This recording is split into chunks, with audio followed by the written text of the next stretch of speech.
ദേശമുണർന്നാൽ ഒരു ഭവനത്തിൽ അഗ്നിമഴ പെയ്തിടും. പരിശുദ്ധാത്മാവേ കൃപ ചൊരിയണമേ, പരിശുദ്ധാത്മാവേ ശക്തി പകരണമേ. നിന്റെ ചിന്തകളെയും വികാരങ്ങളെയും വിചാരങ്ങളെയും ആലോചനകളെയും തീരുമാനങ്ങളെയും പരിശുദ്ധാത്മാവിൻ്റെ അത്ഭുതകരമായൊരു സാന്നിധ്യ ശക്തി വലയം ചെയ്യും. കണ്ണുകളടച്ച് രണ്ട് കരങ്ങളും നെഞ്ചോട് ചേർത്ത് യേശുവേ, ഈ വലിയ അത്ഭുത സാന്നിധ്യത്തിന് നന്ദി, ഹൃദയത്തിൽ നന്ദി പറഞ്ഞ് പ്രാർത്ഥിക്കുക. നന്ദി പറയുന്നതനുസരിച്ച് നമ്മുടെ മേൽ അത്ഭുതകരമായ ദൈവീക ഇടപെടലുകൾ സംഭവിക്കും. ഇപ്പോൾ പ്രാർത്ഥിച്ചുകൊണ്ടിരിക്കുന്ന സഹോദരങ്ങളെ, നിങ്ങളുടെ പ്രാർത്ഥനാ നിയോഗങ്ങൾ എന്തു തന്നെയാണെങ്കിലും അതെല്ലാം നന്ദിയായി സമർപ്പിക്കുക. ഒരുപക്ഷെ രോഗികളുണ്ടല്ലോ, ഈ രോഗാവസ്ഥയോർത്തുകൊണ്ട് നന്ദി പറഞ്ഞ് പ്രാർത്ഥിക്കുക. മക്കളെ ഓർത്ത് ഭാരപ്പെടുന്നവരുണ്ടല്ലോ, ഈ ഭാരത്തെ ഓർത്ത് നന്ദി പറഞ്ഞ് പ്രാർത്ഥിക്കുക. നിൻ്റെ ജീവിതത്തിൽ ഇന്ന് അനുഭവിക്കുന്ന തടസ്സം അതെന്താണോ, ആ തടസ്സത്തെ ഒരു നന്ദിയായി ഈ ശുശ്രൂഷ സമയത്ത് സമർപ്പിക്കുക. ദൈവത്തിൻ്റെ ആത്മാവ് നിന്നെയും എന്നെയും പഠിപ്പിക്കുകയാണ്. യേശുവേ, ഞാനിന്ന് കടന്നു പോകുന്ന ഈ അവസ്ഥയെ ഓർത്തുകൊണ്ട് നന്ദി പറയുന്നു. സാമ്പത്തിക ദുഃഖങ്ങളും ഭാരങ്ങളും ഉള്ളവരുണ്ടല്ലോ, ഈ അവസ്ഥയെ ഓർത്തുകൊണ്ട് നന്ദി പറഞ്ഞ് പ്രാർത്ഥിക്കുക. അതിനെ ഒരു ആരാധനയാക്കി മാറ്റുക.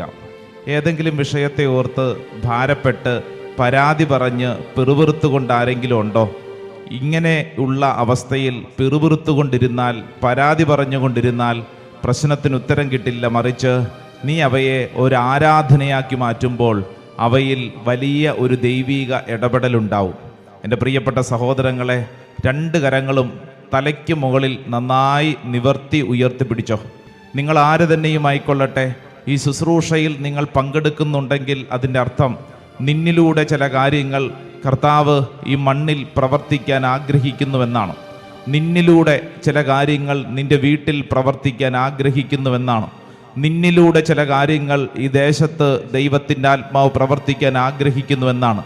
രണ്ട് കരങ്ങളും സ്വർഗത്തിലേക്ക് നന്നായിട്ട് ഉയർത്തിപ്പിടിച്ച് നിനക്കെങ്ങനെയാണാവോ പ്രാർത്ഥിക്കാനായി പരിശുദ്ധാത്മാവ് പ്രചോദനം നൽകുന്നത്, അതുപോലെ സ്തുതിച്ച് പ്രാർത്ഥിക്കേണ്ട സമയമാണ്. മറ്റൊന്നും ചിന്തിക്കേണ്ടതില്ല, മറിച്ച് നിന്റെ രോഗത്തെ ഒരു സ്തുതിപ്പാക്കി മാറ്റുക, നിന്റെ കണ്ണുനീരിനെ ഒരു സ്തുതിപ്പാക്കി മാറ്റുക. ഓ ദൈവത്തിൻ്റെ ആത്മാവേ, ഈ ശുശ്രൂഷ സമയത്ത് ഒരു പുതിയ അഭിഷേകം, ഒരു പുതിയ ശക്തി ഈ ദൈവജനത്തിന്റെ മേൽ വെളിപ്പെടാൻ ആഗ്രഹിച്ച് പ്രാർത്ഥിക്കുന്നു. പോരാ പോരാ പോരാ, കരങ്ങൾ ഉയർത്തി എല്ലാവരും സ്തുതിക്കട്ടെ. നാവ് തുറന്ന് സ്തുതിക്കട്ടെ, ഹൃദയം തുറന്ന് സ്തുതിക്കട്ടെ. ദൈവത്തിന്റെ ശക്തി ഈ ശുശ്രൂഷ സമയത്ത് വെളിപ്പെടാൻ പോകുന്ന സമയമാണ്. Hallelujah, hallelujah, hallelujah, hallelujah. യേശു ആരാധന.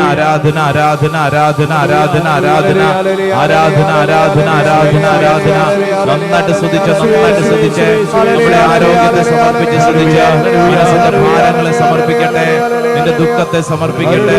ഓ ദൈവത്തിന്റെ ആത്മാവേ, ഈ വിഷയങ്ങളിൽ ഒരു അത്ഭുതകരമായ ദൈവശക്തി വെളിപ്പെടട്ടെ. Hallelujah, hallelujah, hallelujah, hallelujah. യേശു ആരാധന. Hallelujah, hallelujah, hallelujah, hallelujah, hallelujah. Praise the Lord. പ്രിയപ്പെട്ടവരെ, ഞാനൊരു നല്ല ചോദ്യം ചോദിക്കട്ടെ. നിങ്ങൾക്ക് നല്ല ആഗ്രഹങ്ങളുണ്ടോ? ഉദാഹരണത്തിന്, അപ്പച്ച നല്ല ആഗ്രഹമാണ് ആരോഗ്യത്തോടെ ഇരിക്കണം.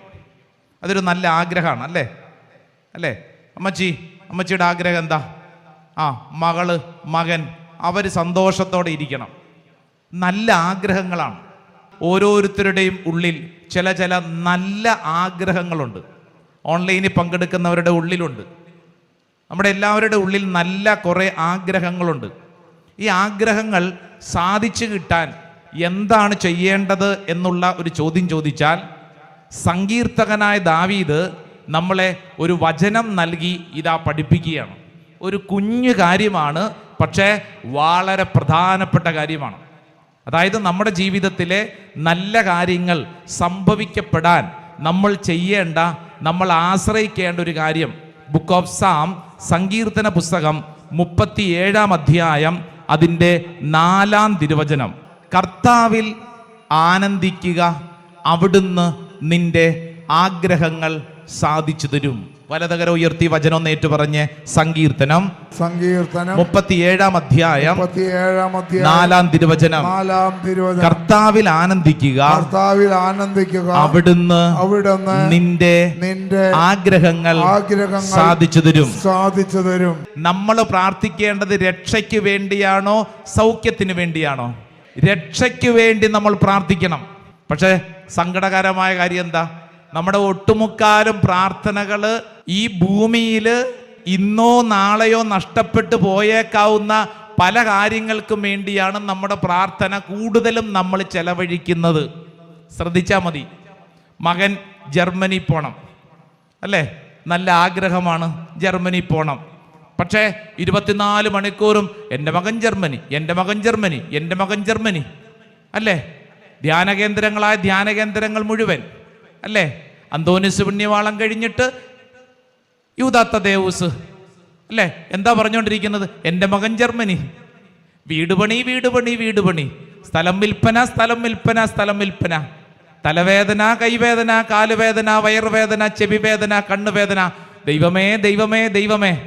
എൻ്റെ പ്രിയപ്പെട്ടവരെ, ഇന്ന് ദൈവത്തിൻ്റെ ആത്മാവ് വളരെ പ്രധാനപ്പെട്ടൊരു കാര്യം പറയുക. നീ രക്ഷയ്ക്ക് വേണ്ടി ആഗ്രഹിച്ച് രക്ഷ കിട്ടിയാലുണ്ടല്ലോ, ബാക്കിയെല്ലാം അതിൻ്റെ കൂടെ വന്നോളും. രക്ഷയ്ക്ക് വേണ്ടി ആഗ്രഹിച്ച് രക്ഷ കിട്ടിക്കഴിഞ്ഞാൽ സൗഖ്യം, ജർമ്മനി, വിസ, വീടുപണി, സ്ഥലം വിൽപ്പന എല്ലാം നടന്നോളും. അപ്പോൾ പ്രയോറിറ്റി നമ്മൾ ചിന്തിക്കണം. പ്രാധാന്യം എന്തിനുള്ളതാ? രക്ഷ.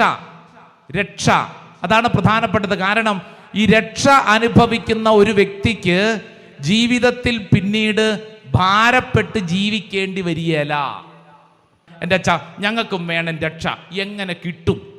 ഇന്ന് വിശുദ്ധ ഗ്രന്ഥം അതിനുള്ള ഒരു എളുപ്പ വഴിയാണ് പഠിപ്പിച്ചിരിക്കുന്നത്. സ്തുതി, ആരാധന, നന്ദി എന്ന് പറഞ്ഞാൽ ദൈവത്തിൽ സമ്പൂർണമായി ആശ്രയിക്കുന്ന അവസ്ഥ. അതുകൊണ്ടാണ് സങ്കീർത്തകൻ നമ്മളെ കൃത്യമായിട്ട് പഠിപ്പിച്ചത്. സങ്കീർത്തനം 37:4 എന്താ പറഞ്ഞത്? കർത്താവിൽ ആനന്ദിക്കുക, അവിടുന്ന് നിന്റെ ആഗ്രഹങ്ങൾ സാധിച്ചു തരും. ആനന്ദിക്കുക എന്ന് പറഞ്ഞാൽ സ്തുതി, ആരാധന, നന്ദി. ദൈവത്തിന് നീ സ്തുതിക്കുന്നതനുസരിച്ച്, ആരാധിക്കുന്നതനുസരിച്ച്, നന്ദി പറയുന്നതനുസരിച്ച് നിന്റെ ജീവിതത്തിൽ ഈ രക്ഷ നീ അനുഭവിക്കും. എൻ്റെ പ്രിയപ്പെട്ടവരെ, നിന്റെ ജീവിതത്തിൽ ഇന്ന് കടന്നു പോകുന്ന അവസ്ഥയ്ക്കൊരു മാറ്റം വരണമെങ്കിൽ ഒരു വലിയ സാധ്യത കർത്താവ് തരുന്നു.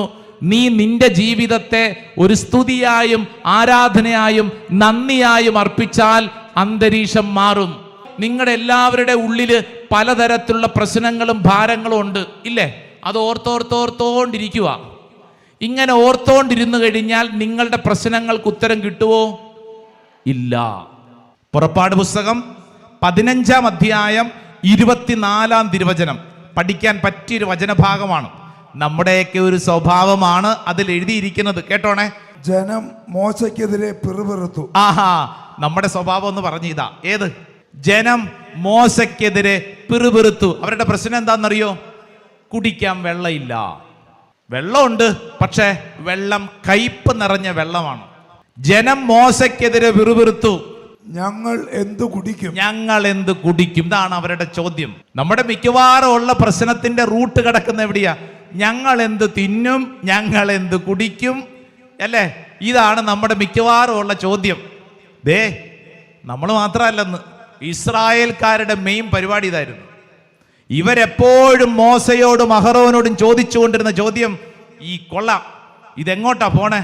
ഞങ്ങൾ എന്നാ തിന്നും, ഞങ്ങൾ എന്ത് കുടിക്കും? അവര് പിറുപിറുത്തു. ശ്രദ്ധിച്ചേ, നിന്റെ ജീവിതത്തിൽ ഇതുപോലെ ഇഷ്ടം പോലെ കൈപ്പേറിയ അനുഭവങ്ങളുണ്ട്. കൈപ്പേറിയ അനുഭവങ്ങൾ നീ പിറുപിറുത്തുകൊണ്ടിരുന്നാൽ, പരാതി പറഞ്ഞുകൊണ്ടിരുന്നാൽ മാറുവോ? ഇല്ല. മോശ കർത്താവിനെ വിളിച്ചപേക്ഷിച്ചു. ഈ ജനം വന്ന് മോശയോട് പരാതി പറഞ്ഞപ്പോൾ മോശയും വേണമെങ്കിൽ, നമ്മുടെ സ്വഭാവം അങ്ങനെയാണല്ലോ, എന്ത് ചെയ്യും? നമ്മളും കൂടെ കൂടി പിറുപിറുക്കാൻ തുടങ്ങും, അല്ലേ? ഇപ്പം നിങ്ങളോട് ആരെങ്കിലും ഒരു സങ്കടം എന്ന് പറയുമ്പോൾ നിങ്ങൾ എന്ത് ചെയ്യും? നിങ്ങൾ നിങ്ങളുടെ സങ്കടവും കൂടെ ആളോട് പറഞ്ഞിട്ട് ആ ആളുടെ സങ്കടം വർദ്ധിപ്പിച്ചിട്ട് നിങ്ങൾ അങ്ങോട്ടും ഇങ്ങോട്ടും സങ്കടം പറഞ്ഞുകൊണ്ടിരുന്ന് പിരിഞ്ഞു പോകും. ഒരു കാര്യമില്ല. മോശ എന്ത് ചെയ്തു? മോശ ചെയ്ത പ്രവൃത്തിയാണ് നമ്മൾ ശ്രദ്ധിക്കേണ്ടത്.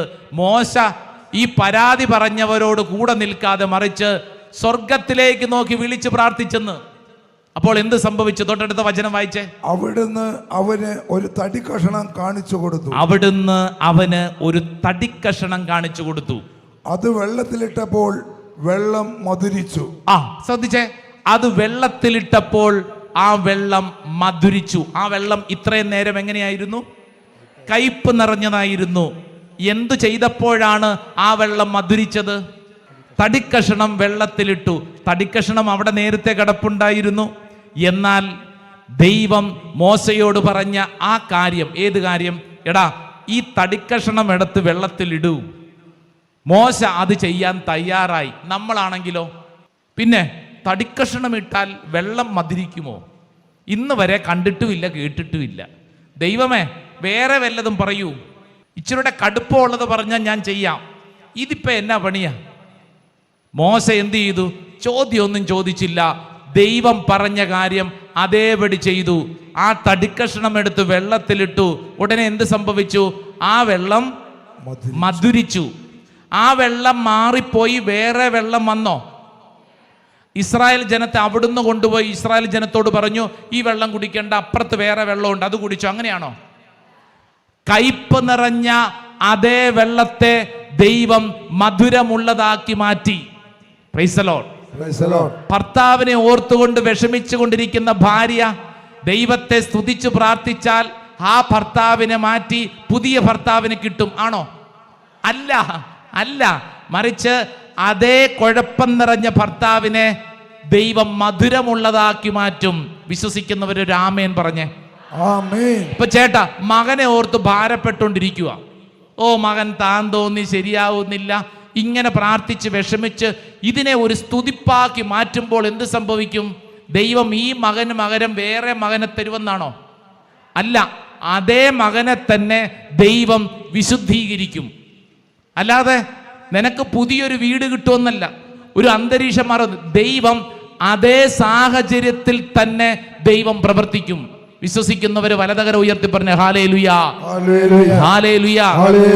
നിങ്ങൾ എവിടെ പ്രാർത്ഥിക്കുന്നുവോ, ഏത് വിഷയത്തിന് വേണ്ടി പ്രാർത്ഥിക്കുന്നുവോ, അതേ സാഹചര്യത്തിൽ ഒരു മാറ്റം ഉണ്ടാവും, അന്തരീക്ഷത്തിൽ മാറ്റമുണ്ടാവും. അത്രയും നേരം പ്രതികൂലമായിരിക്കുന്ന സാഹചര്യത്തെ അനുകൂലമായ ഒരു സാഹചര്യമാക്കി ദൈവം മാറ്റും. അതാണ് സ്തുതി, ആരാധന, നന്ദി ഇവിടെ പ്രത്യേകത. ഈ കൂടാരത്തിൽ ഇരുന്നു കൊണ്ട് പരിശുദ്ധാത്മാവ് എന്ന് വിളിക്കുമ്പോൾ ദൂരെയുള്ള മകനിലേക്ക് അഭിഷേകം ഒഴുകപ്പെടും. അതാണ് അഭിഷേകം, അതാണ് അഭിഷേകം. വിശ്വസിച്ച് പ്രാർത്ഥിക്കൂ. കല്യാണം കഴിഞ്ഞിട്ട് മകൾക്കൊരു കുഞ്ഞില്ല എന്നുള്ള ദുഃഖവുമായിട്ട് മറ്റൊരമ്മ സങ്കടത്തോടെ പ്രാർത്ഥിക്കുന്നുണ്ടല്ലോ. വർഷങ്ങളേറെ കഴിഞ്ഞു, മകളെക്കുറിച്ചും മകളുടെ ഭർത്താവിനെ കുറിച്ചും വലിയ ഭാരം. എന്താ ഞങ്ങളുടെ കുടുംബത്തിൽ ഇങ്ങനെ? നീ വിഷമിക്കേണ്ടെന്ന്. പരിശുദ്ധാത്മാവ് പ്രവർത്തിക്കുന്നിടത്ത് അത്ഭുതങ്ങൾ ഒഴുകും. ലൂക്കാസ് വിശേഷം 1:35, പരിശുദ്ധാത്മാവ് നിന്റെ മേൽ വരും, അത്യുന്നതന്റെ ശക്തി നിന്റെ മേൽ ആവസിക്കും. പ്രാർത്ഥിക്കുന്ന ഓരോ വ്യക്തിയിലും അത് സംഭവിക്കും. അസാധ്യമായ കാര്യങ്ങൾ കർത്താവ് നിനക്ക് സാധിച്ചു തരും. നീ വിശ്വസിച്ച് പ്രാർത്ഥിക്കൂ. നമ്മൾ ഇങ്ങനെ പ്രാർത്ഥിച്ചുകൊണ്ടിരിക്കുന്ന സമയത്ത് കർത്താവ് ഓരോരുത്തർക്കും, ഓൺലൈനിൽ പങ്കെടുക്കുന്നവരുൾപ്പെടെ ശ്രദ്ധിച്ചോളൂ, പ്രാർത്ഥിക്കുന്ന ഓരോ വ്യക്തിയുടെ മേലും പരിശുദ്ധാത്മാവ് സംസാരിക്കുന്നു. കൃത്യം വ്യക്തമായിട്ട് ചിലരോട് ചില കാര്യങ്ങൾ ചെവിയിൽ പറഞ്ഞു കൊടുക്കുന്നു. പരിശുദ്ധാത്മാവ് നിന്നിൽ ഇടപെടുന്നു, പരിശുദ്ധാത്മാവ് നിന്നിൽ ഇടപെടുന്നു. ഇത് കെട്ടുകഥയല്ല, മറിച്ച് എവിടെയെങ്കിലും വായിച്ചു മാറ്റി നിർത്തിയതല്ല, മറിച്ച് നീ അനുഭവിച്ചു കൊണ്ടിരിക്കുന്ന സമയം നിന്റെ ശരീരത്തിലും മനസ്സിലും ആത്മാവിലും പരിശുദ്ധാത്മാവ് ഇടപെട്ടുകൊണ്ടിരിക്കുന്ന സഹോദര സഹോദരി, നീ വിശ്വസിക്കൂ, ഇത് ഏറ്റെടുത്ത് പ്രാർത്ഥിക്കൂ. പരിശുദ്ധാത്മാവേ, പരിശുദ്ധാത്മാവേ, പരിശുദ്ധാത്മാവേ, പരിശുദ്ധാത്മാവേ, പരിശുദ്ധാത്മാവേ,